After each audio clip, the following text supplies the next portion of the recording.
December 27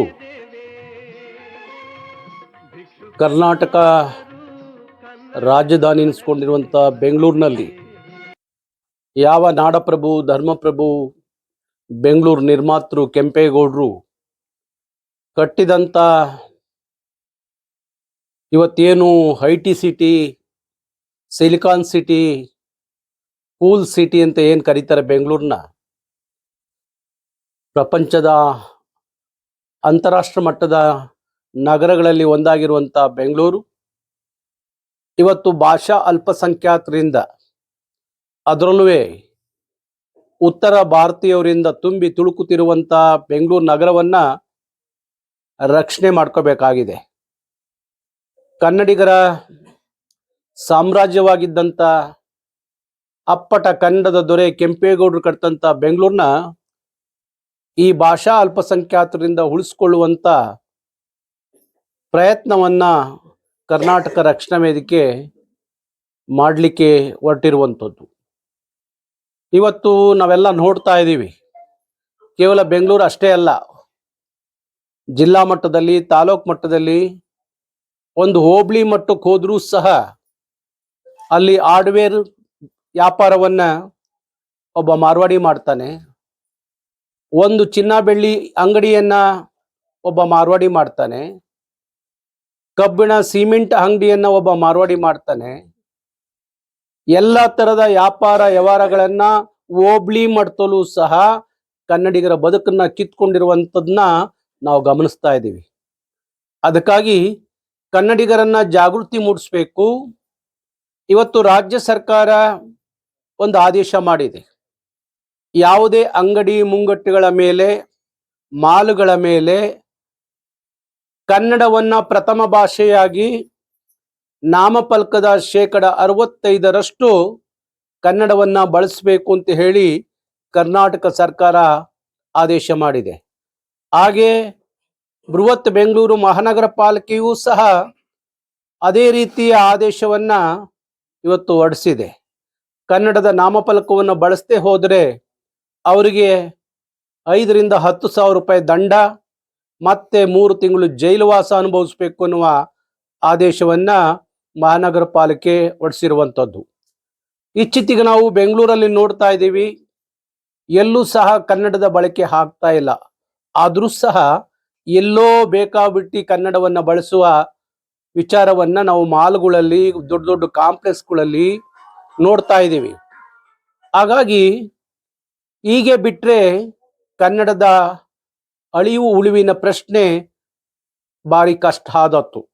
ಅದಕ್ಕೋಸ್ಕರ ಇದೇ 27ನೇ ತಾರೀಕು ಕರ್ನಾಟಕ ರಕ್ಷಣಾ ವೇದಿಕೆಯ ಆಶ್ರಯದಲ್ಲಿ ಒಂದು ಬೃಹತ್ ಮಟ್ಟದ ಆಂದೋಲನ, ಕನ್ನಡದ ನಾಮಫಲಕದ ಆಂದೋಲನ ಇಡೀ ಬೆಂಗಳೂರಿನ ಮೂಲೆ ಮೂಲೆಯಲ್ಲಿ ತಲುಪಿ, ಎಲ್ಲಿ ಕನ್ನಡದ ನಾಮಫಲಕವನ್ನು ಹಾಕಿಲ್ಲ, ಎಲ್ಲಿ ಕನ್ನಡವಿಲ್ಲದ ನಾಮಫಲಕಗಳಿದ್ದಾವೆ ಅವು ಎಲ್ಲವನ್ನು ಕಿತ್ತು ಹೊಗೆಯುವಂಥದ್ದು, ಅವೆಲ್ಲವಕ್ಕೂ ಮಸಿ ಬಳಿಯುವಂಥದ್ದು ಕೆಲಸವನ್ನು ಮಾಡ್ತಾ ಇದ್ದೀವಿ.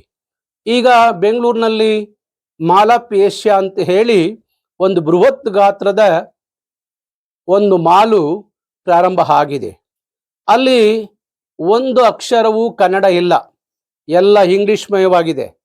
ಅದಕ್ಕೆ ನಾನೊಂದು ಪತ್ರ ಬರೆದೆ, ಆ ಮಾಲಿನ ಯಜಮಾನರಿಗೆ ಒಂದು ಪತ್ರ ಬರೆದೆ, ತಕ್ಷಣ ನೀವು ಕನ್ನಡವನ್ನು ಹಾಕಬೇಕು ಅಂತ ಹೇಳಿ. ಆ ಮಾಲಿನ ಯಜಮಾನ ಕೋರ್ಟಲ್ಲಿ ಹೋಗಿ ನನ್ನ ಮೇಲೆ ಒಂದು ಮೊಕದ್ದಮೆ ಹೂಡ್ದ. ನನ್ನ ಹಣ, ನನ್ನ ಬಿಲ್ಡಿಂಗು, ನಾನು ಯಾವ ಭಾಷೆ ಬೇಕಾದರೂ ಬಳಸ್ತೀನಿ, ಕನ್ನಡ ಬಳಸಿ ಅಂತ ಕೇಳಕ್ಕೆ ಇವ್ರು ಯಾರು ಅಂತ ಹೇಳಿ ನನ್ನ ಮೇಲೆ ಕೋರ್ಟ್ಗೆ ಹೋದ. ಇರಲಿ, ಪರವಾಗಿಲ್ಲ, ಇನ್ನೂ ಅವನು 100 ಕೋರ್ಟ್ಗೆ ಹೋಗಿ ಕೇಸ್ ಹಾಕಿರು, ನಾನೇನು ಹಂಜೋದಿಲ್ಲ, ಎದುರೋದಿಲ್ಲ, ಹಳ್ಕೋದಿಲ್ಲ. ಹಾಗಾಗಿ 27ನೇ ತಾರೀಕು ಆ ಮಾಲಿಗೂ ಬುದ್ಧಿ ಕಲಿಸ್ಬೇಕು. ಮತ್ತು ಬೆಂಗಳೂರಿನಲ್ಲಿ ಅನೇಕ ಬಿಸ್ನೆಸ್ ಕಾಂಪ್ಲೆಕ್ಸ್ಗಳಲ್ಲಿ ಕನ್ನಡ ಇಲ್ಲದ ನಾಮಫಲಕಗಳು ಇದಾವಲ್ಲ, ಅವೆಲ್ಲವಕ್ಕೂ ಸಹ ಬುದ್ಧಿ ಕಲಿಸುವುದಕ್ಕೆ ಆ ಬೃಹತ್ ಮಟ್ಟದ ರ್ಯಾಲಿಯನ್ನು ನಾವೆಲ್ಲ ಮಾಡ್ತಾ ಇದ್ದೀವಿ. 31 ಜಿಲ್ಲೆ, 224 ವಿಧಾನಸಭಾ ಕ್ಷೇತ್ರದಿಂದ ನನ್ನ ಕಾರ್ಯಕರ್ತರು ಬೆಂಗಳೂರಿಗೆ ಬರ್ತಾ ಇದ್ದಾರೆ. ಹಾಗಾಗಿ ಬೆಂಗಳೂರು ಕತೆ ಒಂದು ಇತಿಹಾಸದಲ್ಲಿ ಬರೆದಿಡುವ ಹಾಗೆ ಅವತ್ತು 27ನೇ ತಾರೀಕು ಆಗತ್ತೆ. ಅದೆಷ್ಟೇ ಲಾಠಿ ಚಾರ್ಜ್ ಆಗಲಿ, ಗೋಲಿ ಹೊಡಿಲಿ, ಎಂಥದೇ ಆಗಲಿ, ಕನ್ನಡ ಇಲ್ಲದ ನಾಮಫಲಕಗಳನ್ನ ಉಳಿಸುವಂತ ಪ್ರಶ್ನೆಯೇ ಇಲ್ಲ. ಹಾಗೆ ಕರ್ನಾಟಕದ ಎಲ್ಲ ಉದ್ಯಮಗಳಲ್ಲಿ ಕನ್ನಡದವರಿಗೆ 100ಕ್ಕೆ 90% ಕೆಲಸ ಕೊಡಬೇಕು ಅಂತ ಹೇಳಿ ಒತ್ತಾಯಿಸ್ತಾ ಸರ್ಕಾರ ಈಗಲಾದ್ರೂ ಎಚ್ಚೆತ್ತು. ಮಹಾನಗರ ಪಾಲಿಕೆ ನಾಳೆ ಕಮಿಷನರ್ ಜೊತೆಯಲ್ಲಿ ನಾನು ಒಂದು ಮೀಟಿಂಗ್ ಮಾಡ್ತಾ ಇದ್ದೀನಿ.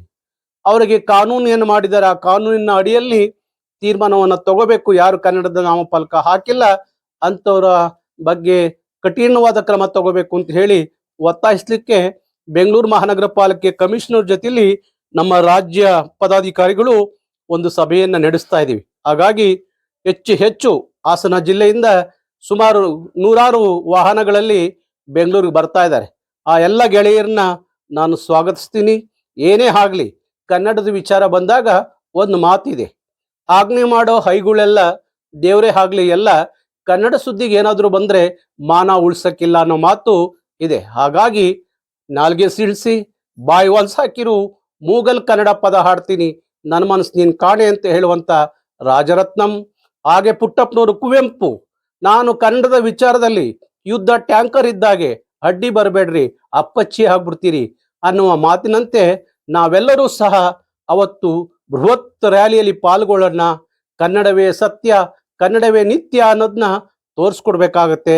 ಕರ್ನಾಟಕದಲ್ಲಿ ಕನ್ನಡಿಗನೇ ಸಾರ್ವಭೌಮ ಅನ್ನುವ ಎಚ್ಚರಿಕೆಯನ್ನ ಹೊರಗಡೆಯಿಂದ ಬಂದಂಥ ಮಾರವಾಡಿಗಳಿಗೆ, ಸಿಂಧಿಗಳಿಗೆ, ಗುಜರಾತಿಗಳಿಗೆ ನಾವು ಹೇಳಬೇಕಾಗತ್ತೆ ಎಚ್ಚರಿಕೆಯ ಮಾತನ್ನ. ಅದನ್ನು ಹೇಳೋ ಮುಖಾಂತರ ಆ ರ್ಯಾಲಿಯಲ್ಲಿ ಎಲ್ಲ ಹಾಸನ ಜಿಲ್ಲೆ ನನ್ನ ಕಾರ್ಯಕರ್ತರು ಪಾಲ್ಗೊಳ್ಳಿ ಅಂತೇಳಿ ವಿನಂತಿ ಮಾಡ್ಕೋತೀನಿ.